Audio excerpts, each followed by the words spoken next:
Bom dia, pessoal.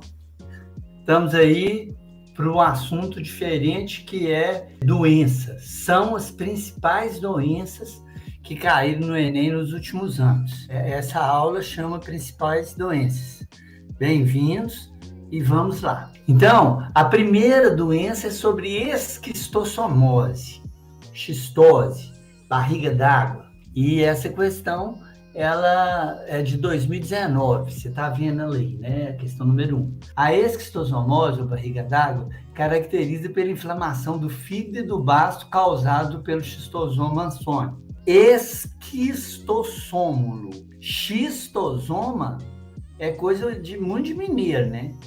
Mineiro não fala esquistossomose, fala xistosomose. Aqui, olha, eu preciso de te mostrar uma coisa. Aquela barriga d'água é ascite. Esses nomes são importantes. Ascite é líquido no abdômen. Então, ascite é a famosa barriga d'água, porque obstrui a veia porta. Então, o sangue não passa, vaza líquido. Fica a barriga enorme, né?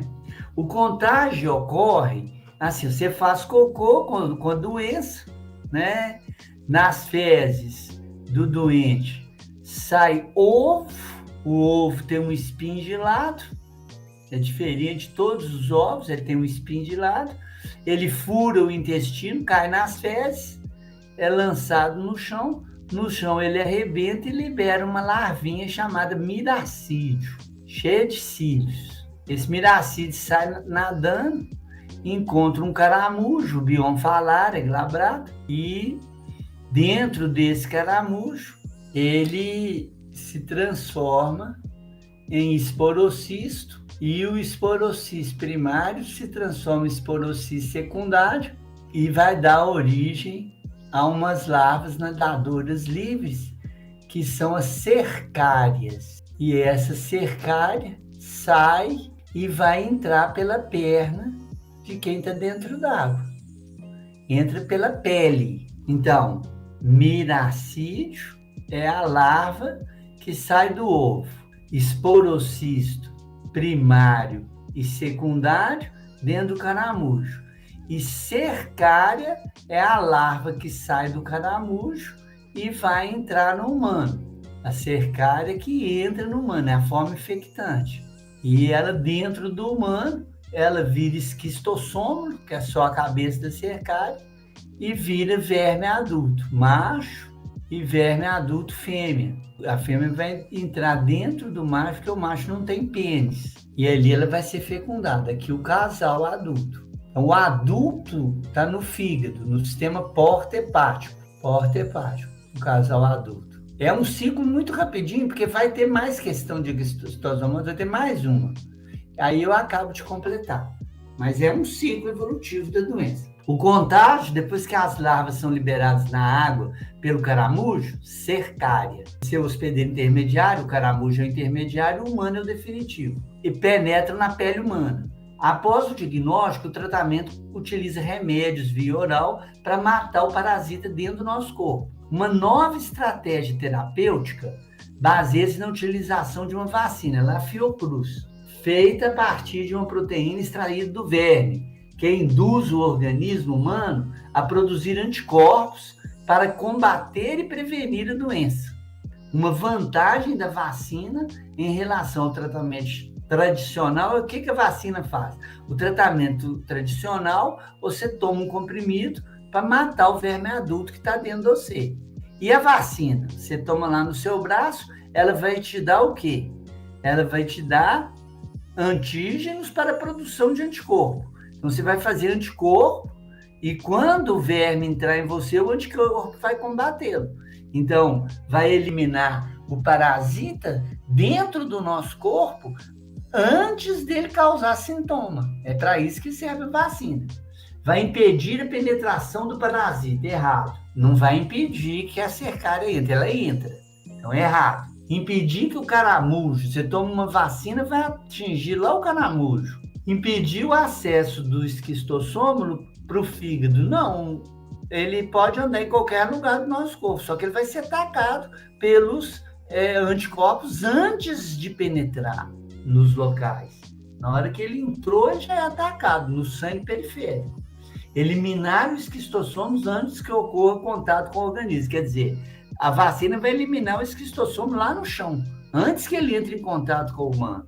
Tudo errado. Eliminar o esquistossômulo dentro do nosso corpo antes da manifestação de sintomas. Antes de apresentar sintomas, ela já age. Legal, né? Xistose, esquistosomose. É um plateuminto, não é verme, não é bactéria, é um plateuminto, é um verme, plateuminto, né? Da classe Trematoda, né? Do gênero Esquistossoma, da espécie Esquistossoma mansoni, uma das doenças mais prevalentes no Vale do Jequitinhonha e no Vale do Mucuri, no norte de Minas. O norte de Minas é um lugar que mais tem esquistossomose, né, no mundo. Hoje tem bem menos, né? Apesar dos livros ainda falar da grande quantidade, mas não tem a quantidade que tinha há 46 anos atrás, quando eu fiz internato rural lá. Eu levei meu microscópio, meu livro, eu fiz internato rural junto com um colega chamado Mário Marcos.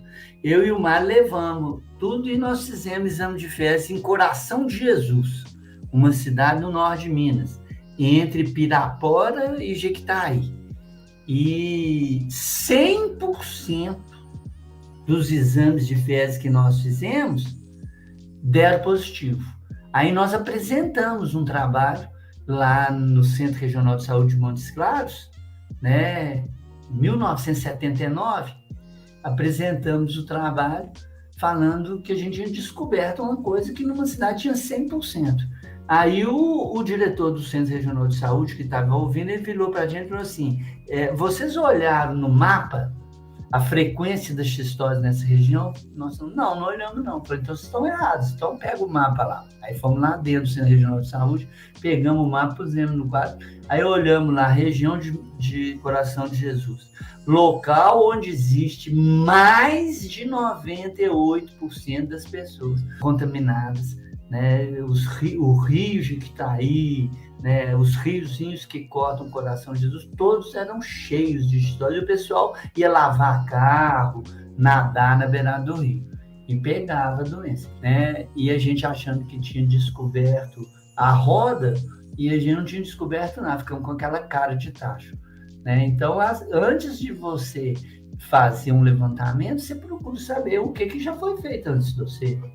Mas a gente estava formando, a gente nem formado não era, né? A gente estava no último período. 2021. Entre 2014 e 2016, outro dia mesmo, as regiões centrais e oeste da África sofreram uma grave epidemia de uma febre hemorrágica causada pelo vírus Ebola. Ebola é um vírus que fica em cavernas e o nome dele, ele é Ebola Zaire, Ebola Namíbia. Então, no Zaire, na Namíbia, ele tem. E ele é semelhante à dengue. Dá uma febre muito alta, mal-estar, o paciente fica na cama, só que 90% dos pacientes com ebola morrem. 90%. De cada 100 pessoas que pega a doença, 90 morrem. Então, ele não dá grandes epidemias, porque as pessoas vão morrendo e param de transmitir. Eles deixam todo mundo que tem a doença isolado, morre a maioria, poucos salvam, e aqueles que morrem não transmitem a doença. Então, aquilo não espalha pelo mundo. Então, você se pergunta assim, por que o ebola não espalhou pelo mundo ainda, já que já teve umas 4 ou 5 epidemias? Porque ele mata os pacientes, né, na maioria, com hemorragia. Você vomita sangue, dissolve seu intestino. Tem um livro que chama Hot Zone, escrito por um fotógrafo francês, que fala tudo sobre a doença. O assistente dele pegou a doença e ele acompanhou o assistente da margem do rio Ebola. Ebola é o nome do rio no Zaire. das margens do rio Ebola até a Namíbia, e ele morreu dentro do avião, vomitando sangue, pedaço de intestino. E ele conta a história toda da doença. É muito interessante. Agora, a dengue faz a mesma coisa. Ela vem, só que o Ebola eles não sabiam como é que ele é transmitido. Agora eles já sabem que é através das fezes do morcego, quando você entra em cavernas. Então, em região de clima tropical e subtropical, no Brasil, por exemplo, um outro vírus também causa febre, a mesma febre hemorrágica. Mal-estar, febre e, às vezes, sangramento. Dengue hemorrágica. O vírus da dengue, que embora tenha um período de incubação menor, 10 dias, enquanto o ebola está em 21 dias, apresenta taxa de letalidade abaixo de 1%. Em cada 100 pessoas que tem dengue, uma morre. Então, a dengue transmite muito mais, porque ela fica 99 transmitindo. E tem uma regra, segundo as informações do texto, olha a regra que tem. Quanto mais antigo o parasitismo, quanto mais, vamos supor que eu sou um parasita, quanto mais tempo eu estou te parasitando, quanto mais antigo o parasitismo, eu vou me adaptando, e esses parasitismos muitas vezes pode virar comensalismo, de tão pouco dano que causa. Quanto mais antigo o parasitismo, menor o dano provocado. Então, isso é válido para vírus. Para bactéria, não. Você vê bactéria, a lepra, a gente considera, tem leproso na pré-história, né? Homo neanderthalensis com sinais indiretos de lepra, né? E tuberculose, mas isso é bactéria. Nós estamos falando de vírus. Quanto mais antigo o parasitismo, menor o dano provocado por vírus, virose. Então, quem que é mais antigo no parasitismo humano? A dengue, que mata 1%, ou o ebola zaire, que mata 90%? A dengue. A dengue é mais antiga. Então, o ebola, não. A dengue, sim, pois o menor período de incubação reflete duração mais longa do processo. Não tem nada a ver. O menor período de incubação mostra que ele está mais adaptado. Rapidamente ele já está atacando os tecidos. Não tem nada a ver com... Mostra o período, o tempo que tem do parasitismo.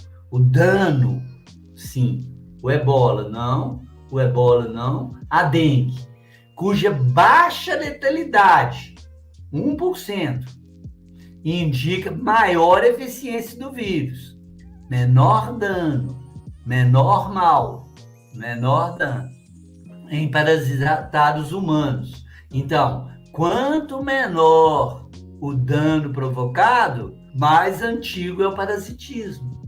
Letra E. Um parasita, ele não tem interesse de chegar e matando a pessoa. Senão ele não transmite para outras pessoas. Quanto menos mal o parasita fizer no parasitado, mais ele se transmite para outras pessoas. Quanto mais ele vai matando, aquilo pode ficar restrito numa região, né? Ou então ele demora muito a matar. Aí ele demora muito a matar e essa pessoa transmite para muita gente antes de morrer, né? Não é o caso do ebola, né? Mas é o caso da Covid. A Covid demorava 2, 3 meses para matar. E durante esses 2, 3 meses, aquele indivíduo estava transmitindo antes de morrer. 3. A utilização de extratos de origem natural tem recebido a atenção de pesquisadores de todo o mundo, principalmente nos países em desenvolvimento, que são altamente cometidos por doenças infecciosas parasitárias. Um bom exemplo dessa utilização são os produtos de origem botânica que combatem insetos, principalmente citronela. Citronela concentrada, o mosquito não aguenta, ele foge. E se você jogar em cima dele, ele morre. Eu tenho aqui, ó, eu uso aqui, que eu tenho muita planta, aqui. Isso aqui é citronela concentrada. Óleo de citronela, só, não tem mais nada. É um produto botânico. Não tem querosene, não tem organoclorado, não tem organofosforado. Citronela é uma, tem muitos. É origem vegetal. Combate o inseto. O uso desses produtos pode auxiliar no controle da esquistossomose? Não, porque a esquistossomose é a cercária que penetra pela pele. Ela tem a cauda bifurcada e tem cílios. Então, não. A esquistossomose não tem nada a ver com inseto. Leptospirose, urina do rato. Tem nada a ver com inseto. Urina e fezes do rato. Urina e fezes do rato. Essa bactéria, Leptospira. Leishmaniose, picada da fêmea do pernilongo Lutzomia longipalpis. É um pernilongo. Lepra, hanseníase, perdigotos, cuspe, contato, né, com perdigotos do doente, da tosse, espirro ou fala, com perdigotos, gotas perdidas, da tosse, espirro ou fala. AIDS, relação sexual, transfusão sanguínea, sangue, secreções do doente. Quando a AIDS surgiu, eu já era médico. Ela surgiu em 1980, eu já tinha 2 anos de medicina. E eu fazia punção na pneumonia dos aidéticos. A gente punha 2 capotes de centro cirúrgico, gorro, máscara, a gente ficava igual um ET, todo tampado, porque era uma doença que tinha surgido e que estava matando muita gente. Aí o Hospital Eduardo Menezes, que é de infectologista, não tinha cirurgião. E eu era um dos 5 cirurgiões. Todo dia tinha um cirurgião, menos sábado e domingo. Segunda, terça, quarta, quinta e sexta. Né? Na quarta era meu dia. Quarta-feira, qualquer intercorrência cirúrgica no Hospital Eduardo Menezes, me chamavam. Eu tinha moto, eu ia de moto. Ia e fazia. E eu fiz muita punção em aidético. Então, a resposta é leishmaniose. É a única que é transmitida por pernilongo. É a única que o citronela vai fazer efeito. E vários outros, né? Dizem que tem uns fortíssimos. Eu gostaria de conhecê-los. Eu queria conhecer mais. Mas na indústria, vendendo, é citronela. Porque o citronela resolve bem.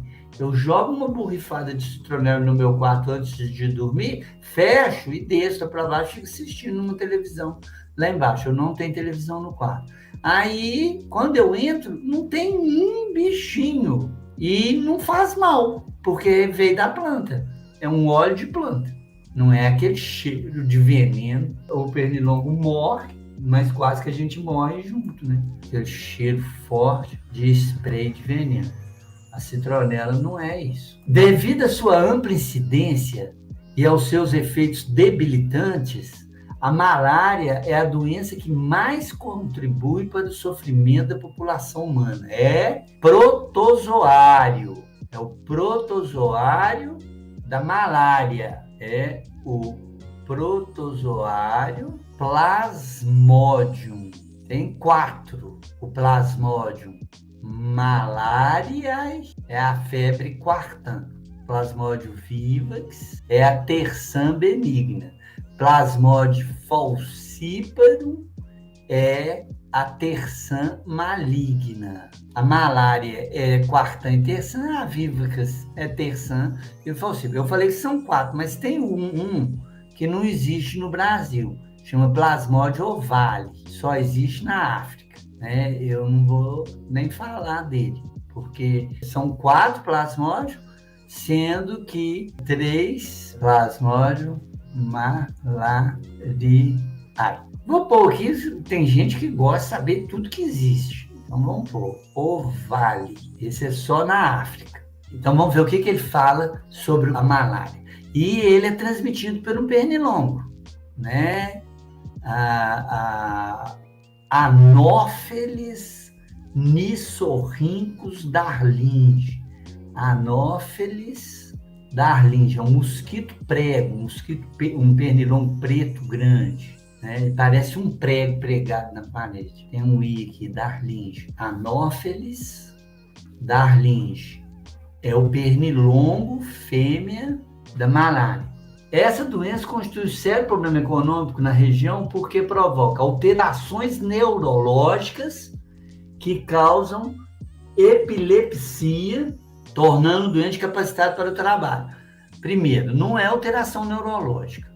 Quando a hemácia arrebenta, ela libera o pigmento malárico, que ele fica dentro da hemácia e arrebenta a hemácia. Pigmento malárico.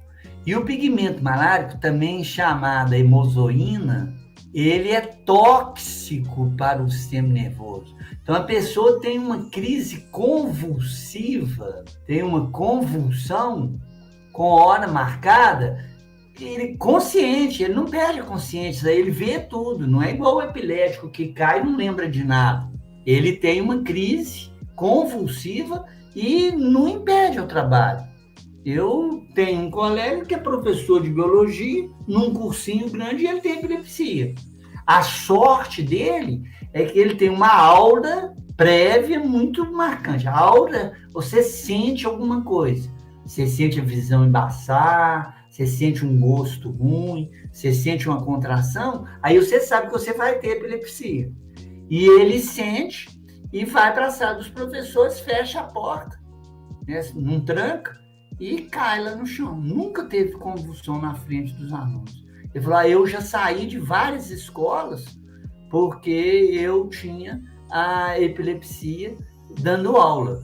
Aí agora eu sei que eu vou ter, eu saio de perto dos alunos, gente, eu estou passando um pouco mal, como acontece 1, 2 vezes por ano, ele toma um monte de remédio, aí ele sente, fala assim, eu estou passando um pouco mal, eu vou lá para a sala dos professores, vocês podem descer para o recreio, que eu vou lá e já tem gente lá, eles cuidam de mim. B, diarreia, nada de diarreia. Ele não altera o sistema digestivo. Quem tem malária não tem diarreia por causa da malária. Diarreia é shigella, salmonela, bactéria. Malária é protozoário. São 14 protozoários parasitas humanos.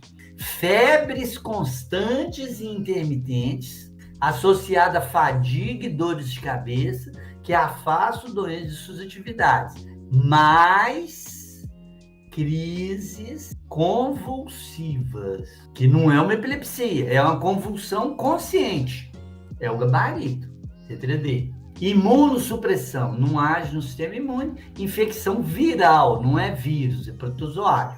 Então, letra C para a questão número 3, febre constante. Tem um conto do Guimarães Rosa, no Sagarana, aquele livro de contos dele, que tem 9 contos, um conto chama Sara Palha.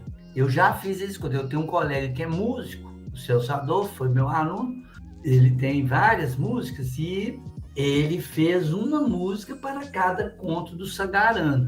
E ele queria que eu fizesse o texto para 9 músicas, né? Porque são 9 contos. Eu não consegui. Eu não consegui fazer o texto para as 9, mas fiz para 3. Eu tinha feito 2 e agora fiz mais uma. E a gente já apresentou, muito interessante. Eu conto a história dos 2 primos e ele toca uma música que ele fez para aquele conto. É muito interessante. Nós vamos fazer todos aí, com certeza. É um grande amigo, é meu cliente. Ele tem um problema médico e vem à noite aqui em casa. Ele tem o médico dele, que eu encaminhei, e ele traz os exames todos para eu explicar para ele, porque os médicos não têm paciência de explicar para os clientes, principalmente oncologista, né, de câncer. Então, eu atendo aqui na minha casa à noite, eu aposentei, eu atendo, assim, família inteira, vem o pai, a mãe, os irmãos, os tios, para falar sobre a doença de alguém. Primeiro vem alguém da família, me contrata, a gente combina o preço e traz todos os exames. Aí eu estudo toda a história da doença do doente. Aí quando eu estou sabendo tudo da doença do doente, eu mando o doente vir, faço um exame completo nele e aí chama a família. Aí a família vem e é ótimo. Aí fica com o meu celular, me liga, perguntando coisas e eu cobro, claro, né? É a única coisa que eu tenho feito ultimamente, além de dar aula, né, para de urgência. Os medicamentos são rotineiramente utilizados pelo ser humano com o intuito de diminuir ou, por muitas vezes, curar doenças. Diminuir dor, né? Diminuir a doença. Antibiótico é um remédio para matar a bactéria. Está com vírus, está gripado, está tomando antibiótico. Antibiótico não age em vírus, não age em protozoário, age em bactérias. É remédio para matar a bactéria. São grupos de fármacos inseridos no tratamento de doenças causadas por bactérias. Na terapêutica das doenças mencionadas, alguns desses fármacos atuam. Como que ele age? Ele vai lá na bactéria e provoca dano na membrana. Tem uns antibióticos que impedem a membrana de funcionar. Outros antibióticos bloqueiam as mitocôndrias. Outros antibióticos bloqueiam o retículo endoplasmático rugoso. Aí a bactéria para de fazer proteína. Então, ele danifica estruturas. Danifica membrana, danifica... Assim que o antibiótico age. Cada antibiótico tem uma ação diferente, numa bactéria diferente. Ativando o sistema imunológico do hospedeiro. Não, isso não é antibiótico. Interferindo na cascata bioquímica da inflamação. Não, cascata bioquímica da inflamação é a secreção de histamina e heparina. A histamina é um vasodilatador e a heparina é um anticoagulante. Então o lugar fica vermelho e quente. Ficando vermelho e quente, chega muito sangue que vai atacar aquelas bactérias. Quem faz isso é histamina e heparina. Histamina e heparina não é antibiótico, então está errado. Removendo as toxinas sintetizadas pela bactéria. Isso são substâncias antitoxinas. Que você toma, por exemplo, tétano, por exemplo, lepra, por exemplo, tuberculose, por exemplo, leptospirose. Essas doenças, elas além de você usar um antibiótico para matar a bactéria, você tem que usar uma substância química para inibir as toxinas. Toda vez que a bactéria divide, ela secreta uma toxina. As mais famosas são botox, botulínica, clostrídio botulínico, do botulismo, leptospirose e difteria, né, que é uma amigdalite que secreta uma substância que age no coração. Sai lá da garganta do menino e vai lá e dá uma pericardite ou miocardite diftérica. Corynebacterium diphtheriae é o nome da bactéria da difteria. Uma doença que diminuiu muito por causa da vacina. Aquelas vacinas que as crianças tomam, elas tomam contra, né, a difteria. Então, remover as toxinas não é um antibiótico. Combater as células hospedeiras da bactéria, quer dizer, a célula humana. A bactéria entra na sua célula e você toma um antibiótico para matar a sua célula. Isso é um absurdo. Muita gente lê assim, combater as bactérias hospedeiras. É verdade, mas não é a bactéria hospedeira, é a célula hospedeira da bactéria. A célula hospedeira da bactéria é a célula humana, ou a célula do cachorro, ou a célula do gato, danificando estruturas específicas e importantes da célula bacteriana, levando, portanto, à morte da bactéria. Verdadeiro, né? Letra E. Em uma palestra, o apresentador falou sobre uma importante doença negligenciada no Brasil, citando algumas medidas ou ações que podem ser adotadas para o seu controle, tais como a eutanásia de cães positivos. Isso já foi abandonado. No mês de maio de 1997, em Belo Horizonte, nós tivemos 770 cães sacrificados. Eutanásia é morrer bem, é matar o cachorro. Por que eu sei tudo isso se eu não sou infectologista? Porque um desses 770 cães era um cão meu, que já estava velho e estava com leishmaniose, sofrendo muito. Então, eu deixei, não sofri muito, não, mas nunca mais esqueci. Aí conversei, li, estudei, dando aula disso. Aí eu falei, deixa eu estudar um pouco. E isso em maio de 97. Levaram o meu cachorro. porque estava soro positivo. A borrifação com inseticidas, então, é transmitido por insetos. A remoção de matéria orgânica e a poda de árvores no quintal das residências diminui pernilongo. Inseticida diminui pernilongo. Então, a doença é transmitida por um pernilongo, né? E está sendo negligenciada. E atinge o cachorro. Leishmaniose visceral, que vem do cão para o humano. Normalmente crianças, porque a criança é um pernilongo pequenininho, Lutzomyia longipalpis, um pernilongo palha, mosquito palha, né? Porque ele tem cor da palha de milho. E pequenininho, esconde. E ele é de manhã cedinho e de tardinho. Ele esconde e ataca as crianças. Então, leishmaniose visceral. A raiva é cão doente, a malária é o anófeles, a dengue é o Aedes, a toxoplasmose é o doente, a leishmaniose visceral é o gabarito. Jeca, por que não trabalhas? Pergunta Monteiro Lobato, autor de Ouro-Preto, Jeca Tatu. Não é preguiça, Lobato, é uma dor na cacunda, palpitação, uma canseira que não acaba nunca. Sim, eu sei, Jeca Tatu, meu amigo, sofres do amarelão, ou pilação. Tens no sangue, nas tripas, um jardim zoológico da pior espécie. É essa bicharia que te faz papudo, feio, molenga e inerte. Só tem um remédio verdadeiro específico do amarelão, anquilostomia. Por que é anquilostomia? Porque é ancilostomose. A doença chama ancilostomose. O parasita chama ancilostoma duodenale. E o que ele tem de mal? Ele chupa sangue. Ele não come resto de comida do intestino. Ele come sangue. E a pessoa vai ficando anêmica. Então, fraco e não consegue trabalhar. E ela entra pela sola do pé. A larva sai do cocô humano e fica ali no chão. Quando você passa descalço, ela entra pela sola do seu pé. Vai no pulmão e do pulmão vai para o seu intestino. E no intestino do tamanho de um lápis, 15 centímetros.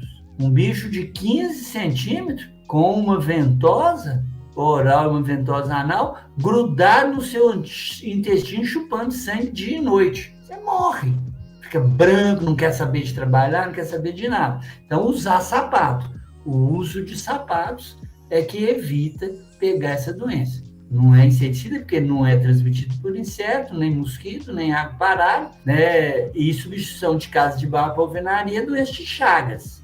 É o barbeiro que esconde na casa de barro. Uso de sapato evita a ancilostomose, amarelão ou opilação, ou mal da terra, doença do Jeca Tatu de Monteiro Lobato. Na família retrovírida, é os vírus que têm RNA, por isso que é retrovírus. Encontra-se diversos vírus que infectam aves e mamíferos, sendo caracterizado pela produção de DNA a partir da molécula do RNA. Por isso que ele é um retrovírus. Ele tem a transcriptase reversa, que ele tem o RNA, e o RNA do vírus dentro da gente faz um DNA. Ele é um retrovírus, ele anda para trás, porque normalmente é o DNA que faz o RNA. Nos retrovírus é o RNA que faz o DNA. Alguns retrovírus infectam exclusivamente humanos, não necessitando de outro hospedeiro, reservatório ou vetores biológicos. As infecções ocasionadas por esses vírus vem causando morte e grandes prejuízos ao desenvolvimento social e econômico. Nesse contexto, pesquisadores têm produzido medicamentos que contribuem para o tratamento dessas doenças. Que avanços tecnológicos têm contribuído para o tratamento dessa infecção viral? O RNA, para fazer o DNA, ele tem uma enzima chamada transcriptase. Transcriptase é a transcrição, é o DNA fazer o RNA. Como é o contrário, é uma transcriptase reversa, ao contrário da normal. Então, para o vírus reproduzir, ele precisa do RNA que ele injetou na pessoa, precisa da transcriptase reversa e ele faz um DNA viral.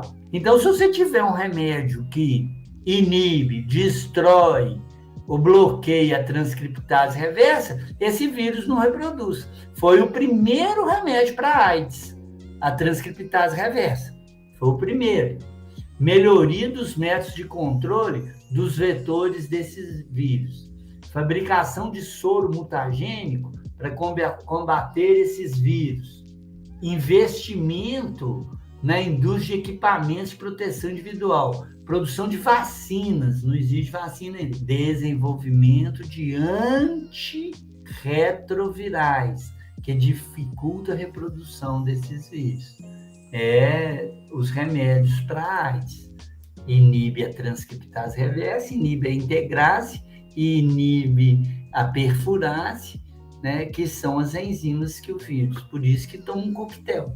São 4 ou 5 drogas, que inibe todas as enzimas do vírus. Começa da transcriptase reversa. Um gel vaginal poderá ser um recurso para as mulheres na prevenção contra a AIDS. Esse produto tem como princípio ativo um composto que inibe a transcriptase reversa. Essa ação inibidora é importante, pois a referida enzima é igualzinha à anterior. É o mesmo exercício. Por que que é importante?